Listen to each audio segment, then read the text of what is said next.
former CIA executive who jokes she is Puerto Rican by birth, Texan by nationality, if you know, you know, said that being a different kind of thinker was more of a career issue than being a woman or a minority.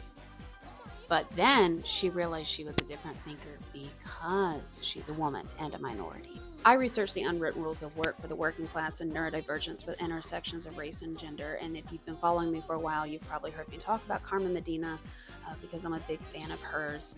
And I've been following her for a while, but I recently finally read the book she co-authored with Lois Kelly, Rebels at Work, because I wanted to dive deep and learn more from her as I write my book on the unwritten rules of work, particularly for the chapter on being perceived as assertive but not too aggressive. When I read that part of the book where she talked about that she was allowed to come in with her race and gender.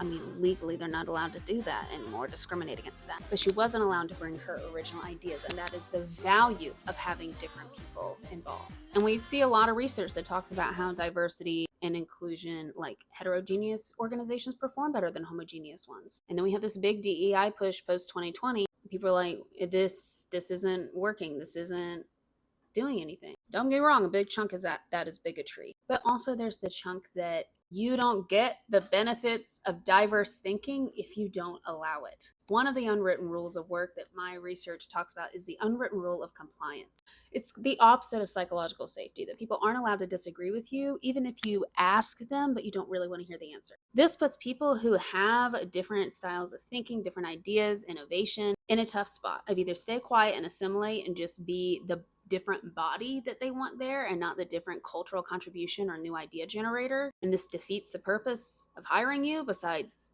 I mean, your employment, which matters. Or the other is to bring your authentic self and risk getting fired, getting labeled as difficult, not a culture fit. When you come from a different culture or you have a different brain type, neurotype, you naturally see problems that other people miss. In my upcoming book, I had a hard time narrowing down which business case study to choose for the unwritten rule on compliance because this is such a prevalent issue that we never seem to learn from in corporate America. We need people who see spots that other people miss. But instead of valuing that insight, too many workplaces punish you for not following unwritten rules that you were never taught, while wanting to get the high five and the public branding of having a diverse organization. This is why understanding unwritten rules, both as a leader and a staff member, are important.